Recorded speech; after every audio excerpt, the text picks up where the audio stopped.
Hello and welcome, my friends, to the Zenpreneur podcast. This is your host, Mario Lanzarotti, and today I have a very powerful and interesting guest. His name is Phil Kreutzer. He's an intuitive guide, a nervous system specialist, and somatic energy integration coach with a passion for supporting people in awakening to their infinite potential. This is going to be an interesting conversation. He's developed an original approach which draws on somatic experiencing, mindfulness, breathwork, and other practices to help clients heal trauma, integrate energetic blocks, access their intuition, and connect with higher intelligence. Phil is the founder of Delivering Divinity, a cohort based program that guides people in learning to clear their channels, open up to flow, and live into divine alignment.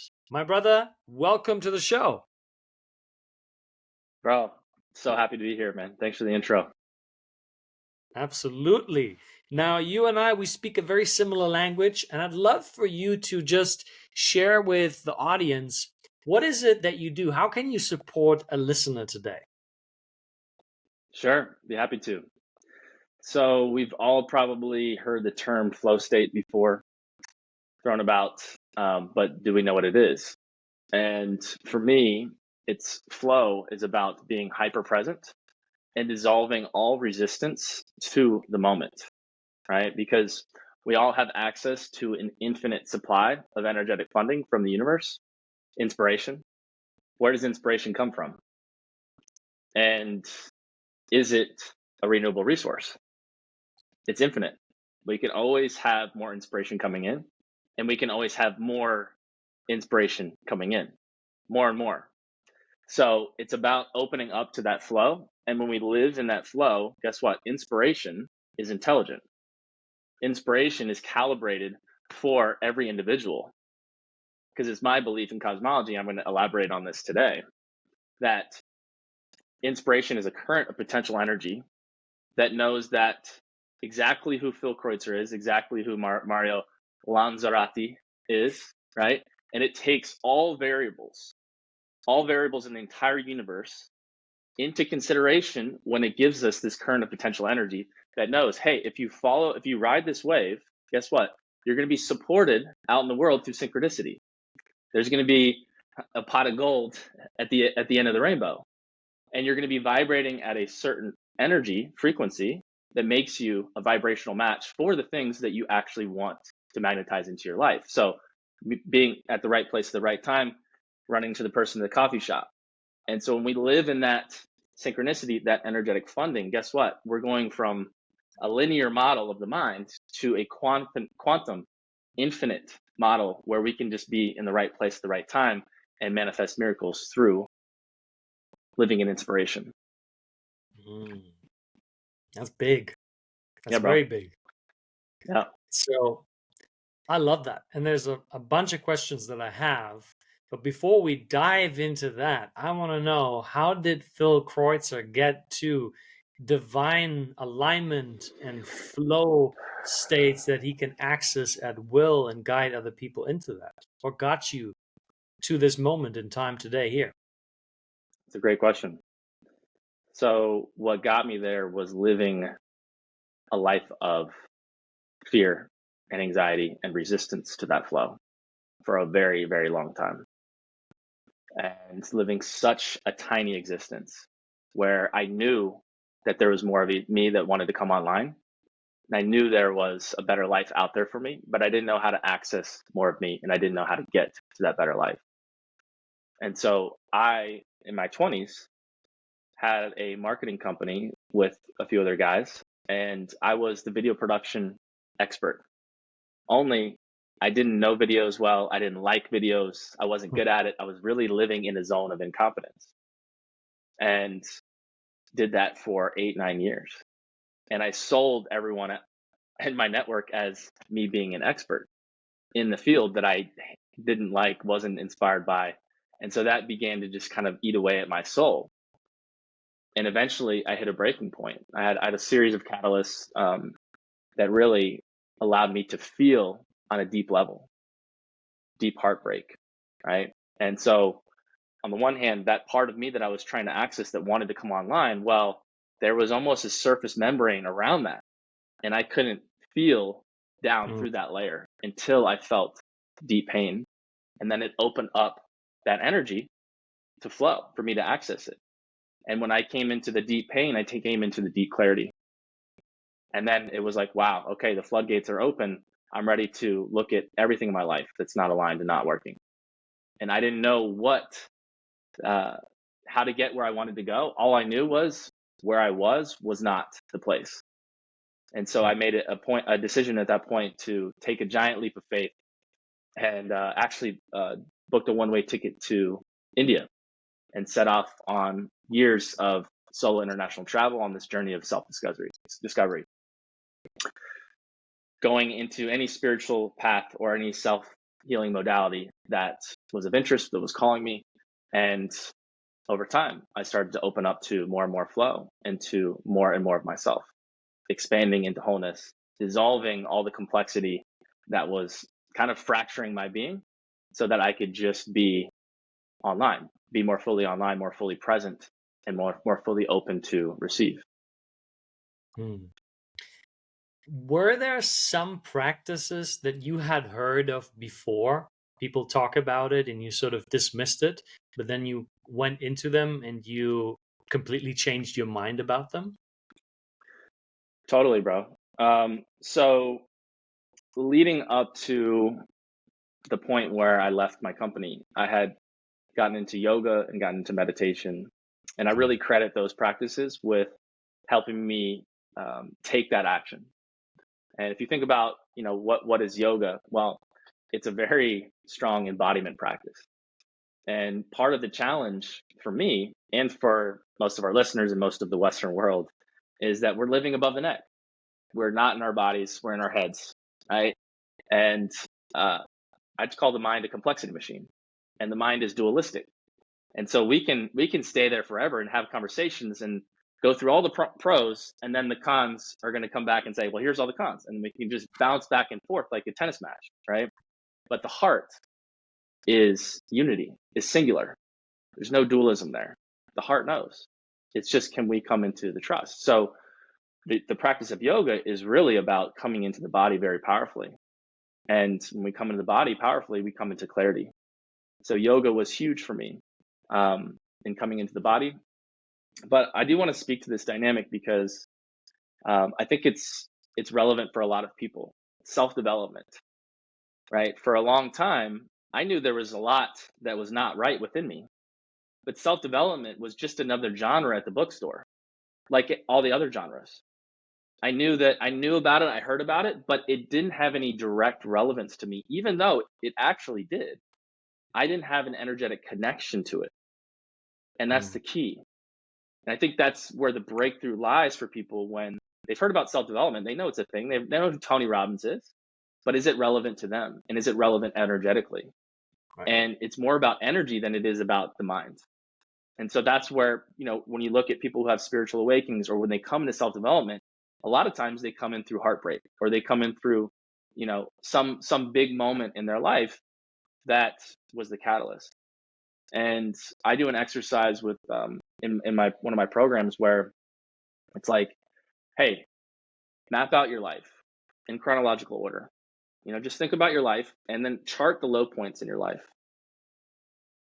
And then they chart the low points. All right, 6, 12, 24, 32. Now go back and chart the high points in your life and draw a line. And what you'll find is the low points always precede the lowest lows always precede the highest highs. And it actually forms this kind of heartbeat, which is pretty cool. But just to illustrate that, a lot of times it's about, and there's an energetic catalyst that opens us up to the work. And it's really opening us up to the flow. Yeah. When we're in the flow, things start to move. Yeah. So this energetic connection that you talk to, I like this. You're saying that the only time that people open up, or that you opened up to, in this case, personal development, was when you noticed there was an energetic connection.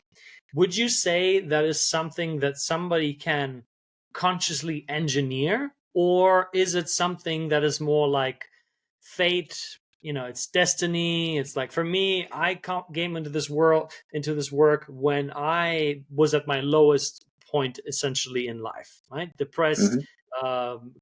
contemplating suicide, anxious states. My life was going downhill. And that's when I found Tony Robbins and Les Brown. And that's when everything started to shift.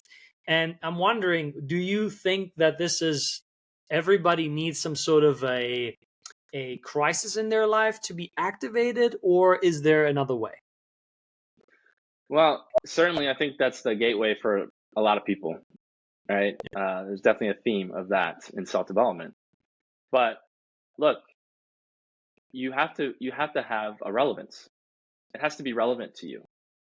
So if you feel like your life is good, why would you need Tony Robbins, right? And a lot of people, I've seen people post posts about this. Um, you have to feel that there's something that you're going to gain out of this, Right. like period. Otherwise, Sure. it's not happening, right? And so a lot of people are stuck. They know that there's something wrong. Know that there's more of them that wants to come online, but they don't know how to get there. And so that's where the heartbreak, whatever the deep point, that can be the penetrating factor that opens up that flow. But it really comes down to relevance. And another dynamic is the way that I've described this for me is that here's another factor in this equation: the fear of the unknown. Mhm. Right? Because we're so comfortable being miserable if we know what it's going to look like every day. Like for me, I was miserable working the job that I was working at. Like, hey, I did not like it, crawling in my skin. But I knew, okay, well, this is what Monday, Tuesday, Wednesday, Thursday, Friday is going to be. And then repeat. What's outside of that? Ooh, that's really scary. I convinced myself that the only thing I could do was be a video production guy that didn't like video and wasn't good at it for years, until the pain of inaction outweighed the risk of taking action. Mm. And then it's like, can that surface membrane hold when that energy dynamic shifts? Right. That's generally, for a lot of people, that's when it shifts. Right. Mm. You talk a lot about flow, and I Mm-hmm. hear this word being offered around in many different contexts. Can you elaborate what flow is in your understanding, and how you know once you tap into that state of flow? Sure. Yeah, there's levels to the game. Yeah. And so, just before our call, y'all don't know this, but I was feeling some nerves. And so I said, "Hey, Mario, give me a minute. Let me go dance this out." And so I put on some music and I just started flowing. Now, I'm flowing with music, right? And music is energy, everything's energy. But music carries certain energy. So if you walk into a room, guess what? If they're playing rap, it's going to make you feel different than they're playing classical. Right. Than if they're playing pop or whatever the genre is, right? It carries a different vibration. And that vibration we experience. Now, how do we experience that? Well, it's many variables. Hey, what's our taste? What's our openness? Right? We might be super open to classical, but super turned off by country, Mm. right? And so, in those two examples, for instance, if we feel the classical, it's going to really come into our field as a harmonious experience, and it can have a profound cathartic effect on us, right? It can change our mood very strongly. If we feel an aversion to country, then guess what? It's going to affect us differently. We're going to be like, ooh, I don't like that. We're going to clinch up. We're going to restrict the flow of energy. Versus in the classical, we're going to relax. We're going to ease into it. Profound effect on our state. Now, which one do you think you're going to feel more equipped to be creative with? Right? The classical, because you're at ease and you're not resisting anything. You're just in flow, right? You're with the flow. You're feeling the country, and you're like, no, your breath is getting shallow. You might be holding your breath. You're tensing up, right? You're resisting. the music, you're also resisting the moment. And the moment is all that we have. The moment is how we access flow. The moment is how we access infinite intelligence through inspiration. And so there's an illustration of how when we resist anything, we resist everything. Right? And if we're with the flow, then we're with the flow. And so how many areas of our lives are we clenching up and resisting and holding energy in and resisting the flow? Many. And so I've created a couple programs to support people in integrating those things that we resist, because they're just triggers, right? And so there's some kind of resonance within us that we don't like, right? So this is a different rabbit hole, right, that we can go down. But it's about clearing our channel of triggers so that we can just be in flow and really open up our vessel. Yeah. And so if we're not resisting the moment, then we are available for whatever wants to come through. And this is where there's different levels of flow. There's different levels of excitement and inspiration, right? You probably get super excited. It's all different for everyone. You go to grandmother's house and there's chocolate chip cookies in the oven. You go to a dance party, you go to a concert, you go to a soccer match. Different levels of excitement depending on what lights you up. I love talking about flow and consciousness. So I get super inspired by that. And the energetic funding is the passion, it's the excitement. And we can always get more excited. So we can always access more and more currents of potential energy. And that is energetic funding. So when I get super, and I'm starting to get a little bit more in tune and excited, and I can feel there's more bandwidth that I have access to. And that, it's been a journey for me to not just rifle off like a machine gun, talking a mile a minute, because I'm overwhelmed by the energy. It's like, let me get it out. I've expanded my capacity for the amount of energy that I can hold. But it really does light me up. Like I can go all night with this energetic funding. Yeah. And what's beautiful about it is that I'm articulate. My words just come. I don't have to think about them. They just flow out. And a lot of times I'll get new insights or new realizations on something that I'm like, wow, I never even thought of it like that. I didn't even know that it could be like that. And so there's a level of intelligence that is allowed through my field that can even surprise me. So it's about dissolving complexity in our field, clearing our energetic channel, and then really following our highest excitement. Because what lights us up the most is how we pump the most electricity into the world. It's our maximum energetic funding. What is the difference between what lights up light us up the most and pleasure? So let me give you an example. Say, for instance, I'm doing a self-mastery challenge with my group cohort.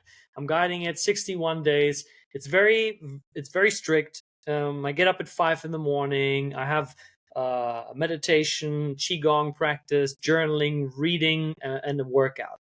And I only allow myself to have one meal of whatever I want per week. Otherwise, I'm very clean in what I eat, and no alcohol. And so I could say what lights me up a lot is, for instance, all kinds of foods. Like I love pizza, I love burgers, I love you name it. That tends to be rather on the unhealthy side, quote unquote. Now I could say that stuff really lights me up, right? Or watching a great movie every night, that really lights me up. But I know that sticking to this self-mastery challenge gives me a more long-term lighting me up. So how does that compare? Great question, man. So there's a lot of variables in that equation. What I find through my work in guiding people in integrating more of themselves, right? And also integrating traumas, stuck energy. Well, a lot of those things factor in. Let's see, it's to the food conversation. Because a lot of the food, let's face it, in the modern day, is emotional eating. Sure. And so we eat to get the dopamine hit. We eat to numb out the feelings that we don't want to feel. Mm. That is an epidemic. That's just most of people's Mhm. eating is driven by that. Now, that's Mhm. not a conscious process, it's an unconscious process. And so for the Ah. listeners out there, how many times a day do you go to the pantry or go get some food, and are you even hungry? Mhm. Or are you just grabbing something just to munch on because why? Right? And this is tricky because it kind of hides in plain sight. We don't think about it. We're just used to just snacking kind of mindlessly. Right. And so if we do the integration work, guess what? There's less to avoid and numb out. And so what that opens up is also the mind body connection. And with that mind body connection, we're more connected in the present moment to how food makes us feel when we're consuming it. Right? If we're not fully present and conscious while we're eating, well, then it's easy to have a big greasy cheeseburger and then not realize that, hey, when I take this bite, when this is going down, actually is making me feel not very good. Right. Right? Because there's two things happening. Yeah, we get the kind of like, ooh, this tastes amazing, which, yeah, right? We've all had all kinds of food that tastes amazing. We're like, that's what I'm talking about. Right? But if we're super present in our body, we'll feel how it makes us feel when it's going down. And that will lead us to make more aligned decisions, right? Because we can feel, oh my gosh, I was so in a good energy, in good headspace, and now I just feel like crap. Like I lost all my motivation, all my inspiration. I just need to go take a nap for like a day. We can also feel when we drink a smoothie or a salad that's like really nutrient rich, that it actually our body's like, yes, this feels amazing, and we can feel that. And so there's this field of the kind of intuitive eating. When we're connected, our body will actually tell us, right? And that clarity is accessed through feeling. I feel like a cheeseburger, and sometimes we do have inspired cheeseburger eatings. We really want the protein. Maybe we need some fats like that. And like I've had experiences where I've eaten kind of what would be termed like not healthy food, but it was a healthy experience. But Mhm. that clarity was accessed through presence and feeling what was inspired in that moment. What did my body actually want?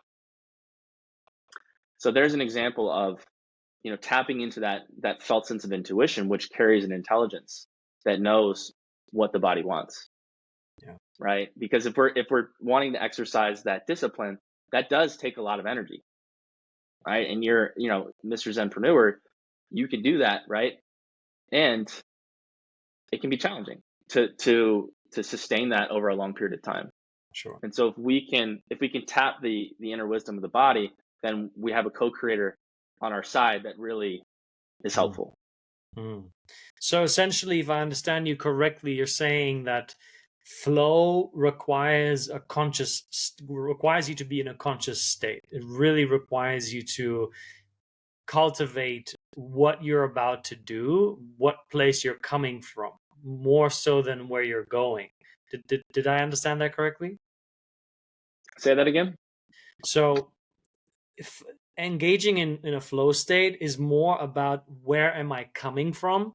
Am I coming from a conscious place where I'm really feeling into what I'm about to do? And I'm asking myself, is this something that genuinely nurtures me, my state of being, nurtures me to be more creative, to be more inspired, to be more impactful, to be more joyful, the higher states of consciousness, versus, oh man, I could just really eat that pizza right now because that pizza would cover up for, I just got off a sales call and I was so hyped to get to close that sales call, and the guy said, yeah, I'm not going to do it.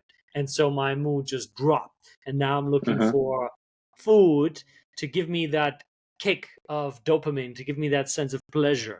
Is that what I'm understanding correctly? Yeah, so that tension is an interesting one, right? That's present in that dynamic. Flow to me is more about it's about being in tune with our energetic experience in the moment. Mm. And so we can feel, okay, oh, I'm gonna go eat whatever, pizza, or go to the pantry to get some snacks. Okay, let me breathe here and let me just feel Let me check in. Am I hungry? Or am I just going to do this? Okay. And odds are we're not hungry. If we are, okay, let's breathe into what would feel good. What would feel good, not the mind, but truly. And breathing through whatever that craving is, whatever that urge is, where do you feel it in your body?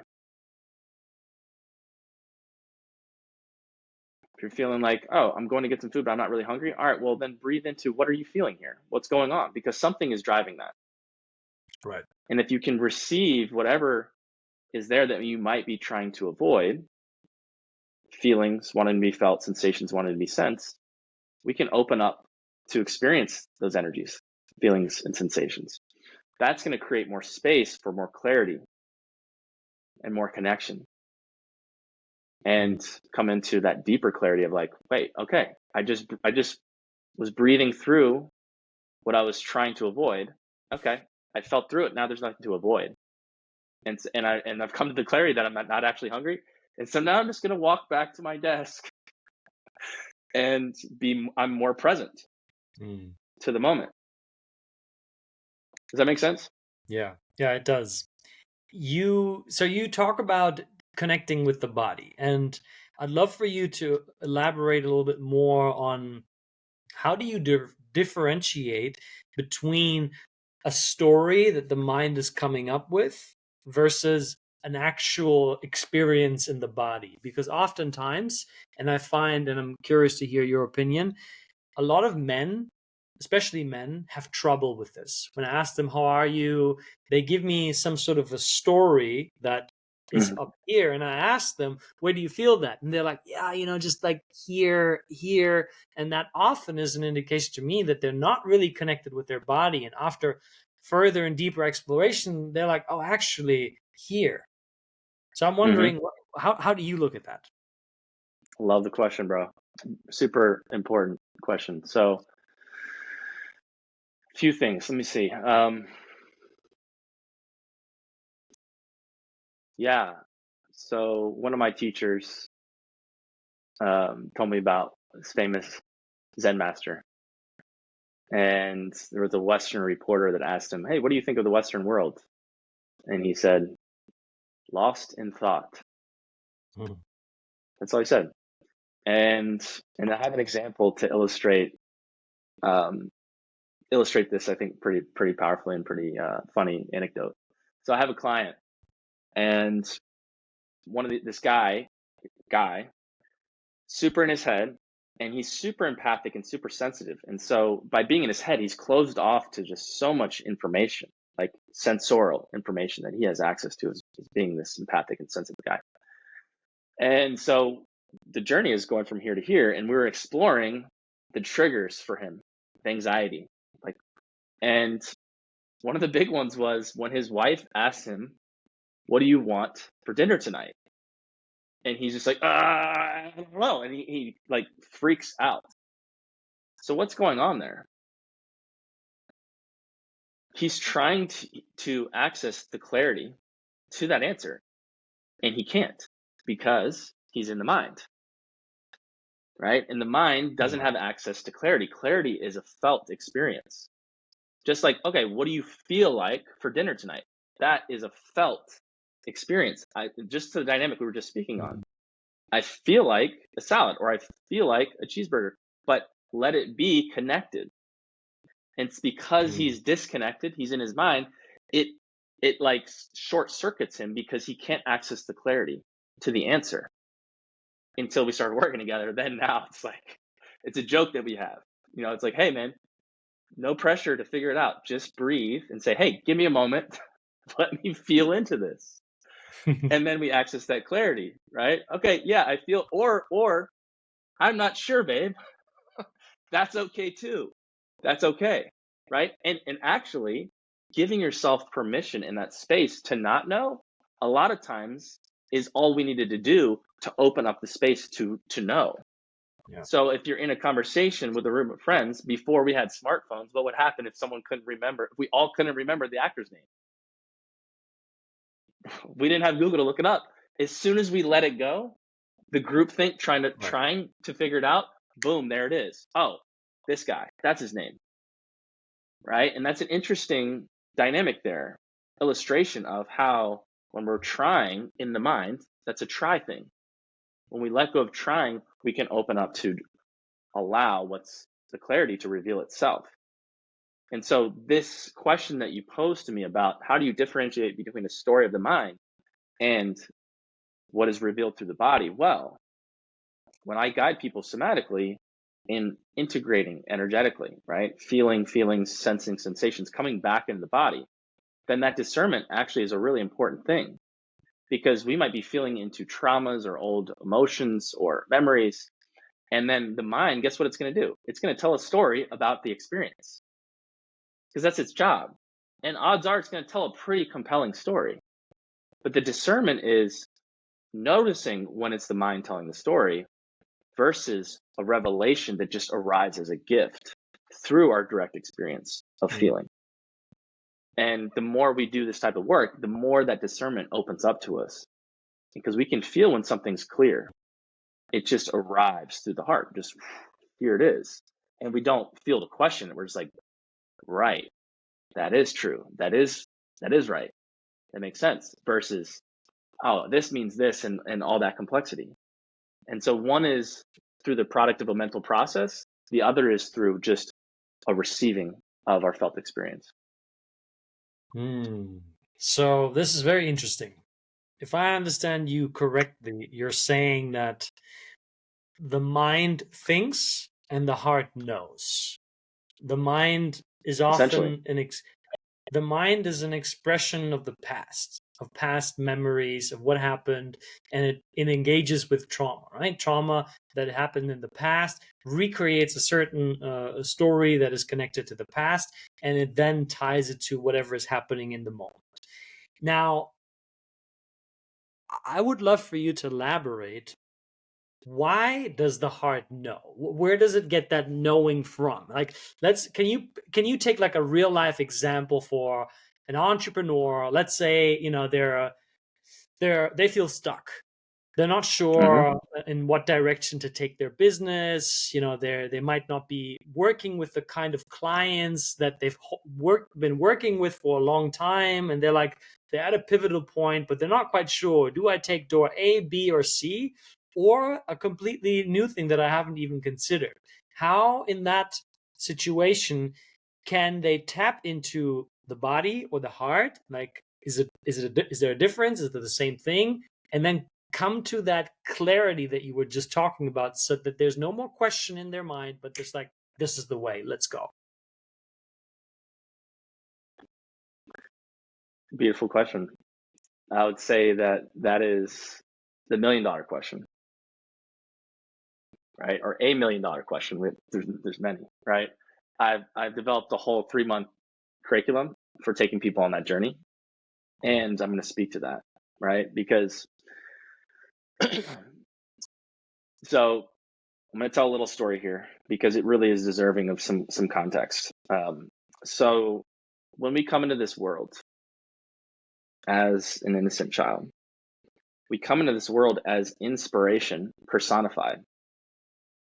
So before we even have a separate sense of self, we just are doing whatever we want to do, right? You look at a little child, they're just exploring all the places, right? Everything's new, beginner's mind. And they're chasing butterflies just because. They don't need to justify it or rationalize it or explain it. It's just, there's a butterfly. What's the logical thing to do when you see a butterfly and you're a little kid? To chase it, to go just be inspiration, being curious. Now, that is flow. That is flow happening. Think about that. Inspiration is, if you go into the etymology of inspiration, it actually means to allow the breath of the divine in. And so that is what's happening with that child. So that's really what most entrepreneurs, most people in self-development want to get back to, is just living in that freedom of inspiration. So why is that so difficult? Why is self-development a multi-billion-dollar industry? It's because there's a lot of complexity. And that complexity, guess what? We get that through socialization, programming, indoctrination, conditioning, trauma, right? So what happens when our parents, right, get sick of us just chasing butterflies? They say, hey, depending on our parents, hey, cut that out. Sit still. Be a good boy. Be a good girl. Millions and millions of times. And then we go to school and they're like, hey, sit still for 8 hours a day and study math. What? Crazy, right? So then, right, exactly, it puts us in our minds, right? And what it also does is it causes us to filter through the mind before we come into inspiration. Wait, should I just go chase the butterfly? No, I shouldn't do that because I'll get in trouble. So you can see how it's placing all this complexity in our field, which disrupts our flow, and it actually then takes over and becomes the norm. And if we have traumas, well, that's another rabbit hole discussion. But essentially, with trauma, what happens is we have a traumatic experience. That experience is stored. The energy of that experience and the memory of it is stored somatically in our nervous system. And trauma doesn't need to be big T like rape or war. It could be our mom yelled at us when we spilled the milk. And we get a whole bunch of these things. They clog up our flow. And so it's about doing the integration work to dissolve that complexity and resolve that complexity and the trauma and the energetic blocks. And so now coming full circle to your question here, well, what if you're an entrepreneur and you want to get clarity on a course of action or you feel stuck? Well, if we're clear in our inspiration and our excitement, this is inspiring and exciting. Okay, so what then would get in the way of us just taking that current of potential energy and allowing it to manifest through us as currency? There's going to be some kind of energetic block or distortion in that pathway. Now, we might not be conscious of what it is, and that's where self-development can help bring more awareness. Like, ooh, in this dynamic, I didn't realize that I get stuck when I'm trying to, do things to completion, because when I did that as a child, this, and this happened. Yeah. Right? And so what we want to do is bring more awareness to the situation globally, but contact the energy where there's the block, because energy moves through our experience. So a lot of times when I hear entrepreneurs say that they're stuck, what I find is that they're actually afraid. Mm-hmm. And they don't know it. Mm-hmm. And so all fear is a fear of feeling. Yeah. Right? So we're not afraid of rejection, we're afraid of the feeling associated with it. Okay. Because if rejection made us feel ecstatic, we'd be fine with it. We'd actually go just cold call all day. Right. Right? But it's the feeling associated. So we're afraid to feel some kind of feeling. We have an energetic aversion to feeling whatever it is. And it's because that there's an energetic aversion, then we just we don't go in that direction.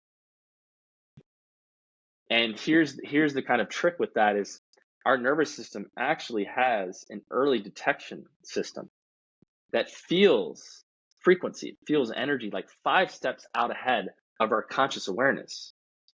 So we're going into a room and we can feel, oh, there's a frequency that we're uncomfortable with, that we don't like feeling. So instead of going to this room, we're actually just going to go in the other room. And we didn't even know that process took place. And so that's where people can be stuck for a long time and they don't even know what's keeping them stuck. And that's where we can do the feeling work, the integration work to feel into vectors of potential energy. Well, if you have 3 different pathways, all right, we'll feel into what if you did door A? What if you did door B? What if you did door C? And I've done this with clients before. Ooh, door A feels like, no way do I want to go down there. It feels really heavy. Door B feels really light. Door C feels neutral. And with all of these, that's information. But with all of those, what we don't want to do is just say, okay, and we can actually develop the discernment to know which door is right pretty quickly. But let's feel into, all right, well, what if you did door A and it felt really heavy? Feel the heaviness. Allow yourself to allow all that energy through. See what reveals itself. Door B, it feels light. Allow the lightness through. See what reveals itself. This feels neutral. All right. All of that is what we can open up to flow, yeah, and more information. Yeah. So, and feeling is revealing. Now, one follow-up question to that is, a lot of people, especially entrepreneurs, are, as we have already talked about, are very head oriented. They're very logical. They're very much, Hmm. okay, Newtonian world. This leads to this, leads to this, leads to this, leads to this. Done. Result. Now, from a logical perspective, what you're saying is quite challenging to comprehend, because you did say that the knowing is in the heart, the knowing is in the body. Now, Hmm. how can that be? Can you elaborate? Like, because isn't it that all the information is stored in the brain or the mind? Is how is it that the body can know what's the best choice for us? Great question. And on my website, there's a quote. It says, "The longest journey you'll ever take is from here to here." Yeah. And look, it's the journey from. Actually, let me pull up what I say, because I wrote this all down. The journey from here to here is the journey from fear to faith, right? It's the journey from effort to ease, linear to quantum, thinking to feeling, confusion to clarity, monotony to miracle, scarcity to abundance, compulsive doing to a living with intention. And I'm back with you now. Right. And so some of these things, fear to faith, that's a big gap. Right. And so I coach a lot of entrepreneurs in this paradigm shift, in this new way of being. And I'll tell you, it's a non-linear journey, because there's a book I highly recommend to everyone called The Surrender Experiment. Have you read it? Mm. Yes. Yeah. Right. And so it's this guy's story, and it's just a story of uncanny miracle after uncanny miracle. And it's really worth reading. That book changed my life. It showed me that this is real, that there is a higher power at play, a higher intelligence. And I don't care, I don't need to have a name for it. I just like, wow, okay, there's something here. Now, I read that book and I believe it completely. I believe that paradigm. But there's still this whole journey to work out within myself to get more comfortable here, right? And when we get uncomfortable, what do? We default to what we know and what we can control, which is of the mind. Yes. So it's like coming down here a little bit and then retreating back, and then coming down here a little bit, retreating back. 2 steps forward, 1 step back. 1 step forward, 2 steps back. It's a journey. And I will say that the more we come down into here, the more we find this just divine alignment where, you know, when we do the inner work, our outer world is just a reflection of our inner world. So if we're living in here, then our outer world is going to reorient itself accordingly. So if you look in the mirror and you see some dirt on your face, are you going to wipe the mirror, or are you going to wipe your face? Oh. Right? And a lot of us have PhDs in mirror wiping, myself included. I've wiped a lot of mirrors. And guess what? No matter how much mirror wiping you do, the dirt is still on your face. Mm. But when you do the inner work here, come into your heart, essentially what we're doing is we're coming into our authentic vibrational essence. Yeah. And then our authentic life outside will match that. So, there's science that's starting to back this stuff up. We have this kind of intersection of science and spirituality. But I would, to speak more fully to your point, I would point to psychedelics. And because that's a fascinating industry right now, because you've had this, initial back in the 50s, 60s, rich academic work that was shut down. And then you had this underground movement carry for a long time. And then that academic clinical work coming back online. You have this cross-pollination between above ground and below ground work. And entrepreneurs, psychedelics is a big thing in the entrepreneur space, as we know. And it's been a big part of my journey. And I've been in it, in the space for like 7 years.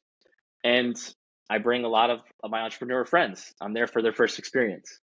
And what I found is that no matter what cosmology they walk in the door with, their cosmology will trend in the direction of mystical from that point forward.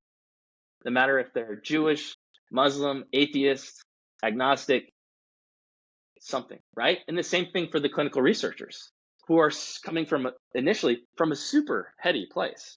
Yeah. it opens them up.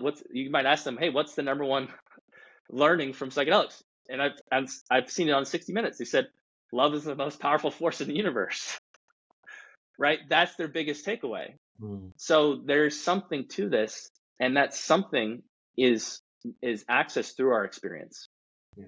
right? Not through their mind, through experiencing.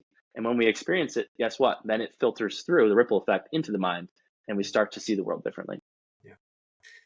That's such a beautiful answer that you gave, and I'm fully there with you. I remember when I went to Dr. Joe Dispenza to the retreat in August in Vienna, I came in with my head, with a lot of entitlements. Like, I've been meditating for a decade. I've done 8 ayahuascas. I don't even know how many mushroom ceremonies I've done. Like, I'm the G, right? I know this stuff. I came in with that story in my head. And then as I went through the experience, I was so beautifully humbled where I was like, I don't know shit.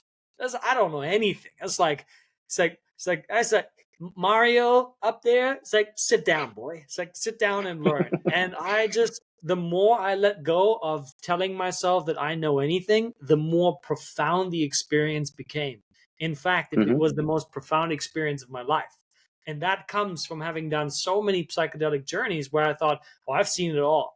And it just, to your point, it just reopened me to this idea that there's this Zen saying, I think it's either Zen or in the Tao Te Ching, but it's like something along the lines of the finger that is pointing at God doesn't understand God. It's like the moment you tell yourself you understand God, the universe, spirit, whatever name you want to give it to it, you lose it. And it's so true, because in every meditation I have, every time I'm getting into that space where it's just that blissful experience, the moment my mind switches on and says, I got it, whoop, I'm out immediately. And that's when the mind takes over, and then I start to feeling more stressed and overwhelmed and frustrated. And then, to your point of what you said about surrender, then it's about remembering. It's like surrender. And surrender, for those of you that might have an army background, you would be like, what do you mean surrender? I don't surrender. Surrender doesn't mean give up. Surrender means give in. Give into the experience. Give into what is happening. And what is happening might not be the most comfortable thing you wished for. You might give into anger. You might give into sadness. You might give into desperation in that moment in time. But the more you do, the more you leave the mind, you go into the body, and this mystical experience starts to happen. And it's exactly what you said. All of a sudden, all the answers are revealed. All of the things that you've asked yourself, how do I do that? What did this event do in my life? Why did this happen? The answers start to appear, and you're like, oh, I get it. And it's not this mind getting, this yes. It's this calm, knowing, this sense of, like, that's, for me, that's a sign that I'm on the quote unquote right path. I think that every path is the right path because it leads to the same outcome eventually. But in this, the most aligned path in that moment, it's this relaxed knowing. It's this, the body goes, and I find that, to me, it personally is often an indication that I'm taking the right step, and I can lean further into that direction and further into that direction. And that, to bring it full circle, is a really powerful decision-making process that, yes, isn't linear. It's not going to happen in the time that you think it's supposed to happen, because there's something else that, call it God, divine intelligence, has in store for you. But you keep ignoring it because you tell yourself, oh, I know the way. It's supposed to happen all this way. And then what happens when we hold ourselves to the path that we think and how it's all supposed to lay out? We get frustrated. We get anxious. We get angry. We waste all of our energy. And then we go into this tunnel vision and we block out all of the possibilities and opportunities that are right in front of us, staring us in the face, but we can't see it because we tell ourselves, no, it's supposed to be this way. So I love what you shared, and I'd love for you maybe to respond to something that I shared. Is there anything else that came up for you? Oh man, I love what you shared, bro. Look, all knowing comes from unknowing. Mm. The unknown is where all the infinite possibility resides. Right. And so can we learn to embrace the unknown? And fear of the unknown is one of the biggest things that keeps people stuck. Yeah. But there's so many quotes around this. In the cave you fear lies the treasure you seek. And I got another good one here, which I'm going to pull up. Terrence McKenna has a beautiful one that is so relevant here. So I have it in my WhatsApp. I know I do. But yeah, it's this notion that there's also a really good Will Smith video on this, where he says God placed everything you want on the other side of fear. Right.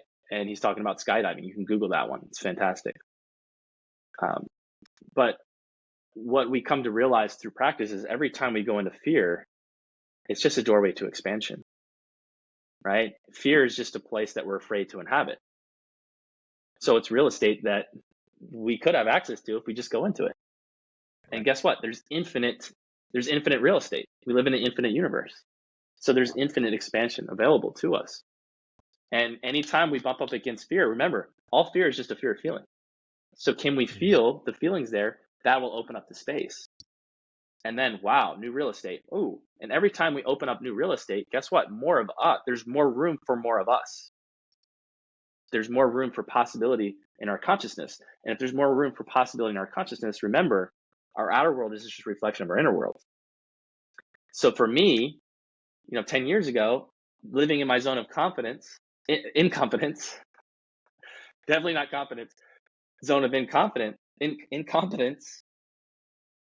how much space was there in my consciousness for possibility? Not much at all. And so my life was very small. But then I took a giant leap of faith, and I've taken several more. And so there's a lot more room for possibility. Right? I live in a fairy tale, magical dream house with my dream partner. About to start our dream family. Because I opened up, took a leap of faith. And here, my thing is up here. So here we go. Listen to this quote from Terrence McKenna. Nature loves courage. You make the commitment and nature will respond to that commitment by removing impossible obstacles. Dream the impossible dream, and the world will not grind you under. It will lift you up. This is the trick. This is what all these teachers and philosophers who really counted, who really touched the alchemical gold, this is what they really understood. This is the shamanic dance in the waterfall. This is how magic is done. By hurling yourself into the abyss and discovering that it's a featherbed. Beautiful quote. Because if we believe in a benevolent universe, Einstein said that's one of the most important decisions we can make. Then, yeah, we can trust the universe by taking that leap into the unknown and trusting that we're going to be held when we do that. And the more practice you have at that, the more you can trust the process and trust that you're going to be held every time you do that. And this is the surrender experiment. And that's why I highly recommend that book. I'm living my own journey of that right now. And I think there's going to be 10,000 of those books written this decade. Because it's always the hardest when you're the first person to do it, right? And there's not those books out there when there's a bunch of people doing it. It's like that curve of a new technology, early adopters, pioneers, and then late to the party, right? So we're on that wave right now. Yeah. I love that. That's so valuable, and the whole conversation has really been packed with the kind of insights that when you really apply them, they will give you those quantum leaps. So I highly recommend that anybody listening to this listen again and take notes and really dive into if you would tell people to just take one action step from everything that you shared today, like the minimum viable action to get people to move forward in a massive way, what would that be? Oh, gotta be one. So I don't know if I can just do one. First of all, if you're going to listen to this recording again, I would listen from a place of feeling. There we go. Right? So Mario said, listen, take notes. I would say only take notes, very little notes. Listen from a place of feeling and let the mind just chill. Because when you listen from a place of feeling, you're listening from a place of resonance. If something resonates, it's going to integrate as a learning instantaneously into your consciousness. Yeah. Now, contrast that with when you're in college and you're cramming for an exam and you're doing flashcards. How long do you retain that information? Not very long. So if you listen from a place of feeling, you're going to absorb what you're meant to absorb. Just trust that. And that alone could be a spark. There could be something that you integrate that completely changes your life. And I'm not even kidding on that. If I were to recommend one thing, I'll probably give you a few here. For me, yoga was a really big part of my journey because it got me out of my mind and into my body. And that's a really important thing. Really important. It depends on where you are in your journey. Psychedelics are also a big portal. They can be a big catalyst. But yeah, on top of that, I would say, check out my programs because this is what I do.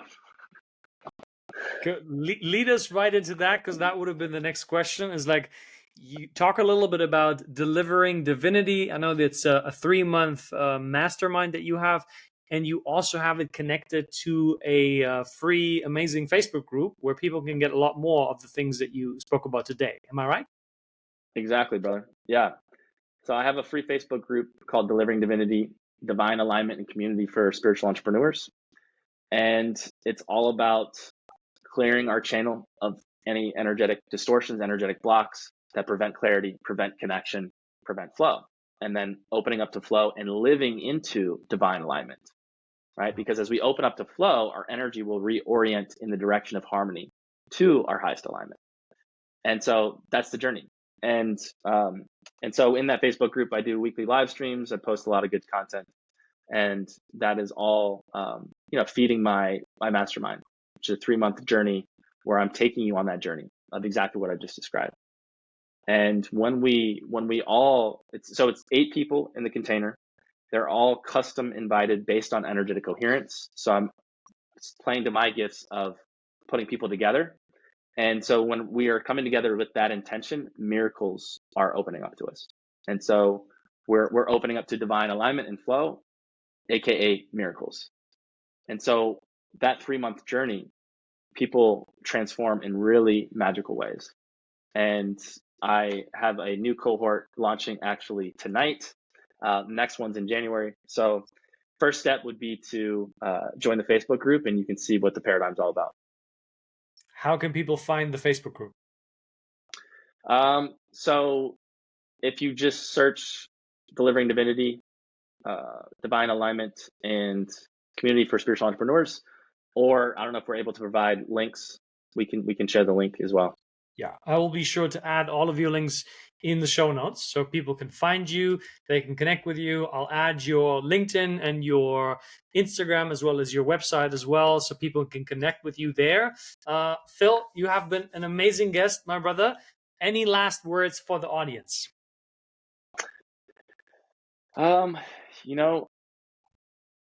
It's all about love, right? Love are the conditions. Unconditional love are the conditions for flow. And so I will have some last words here that speaks to the overarching paradigm of everything that I do.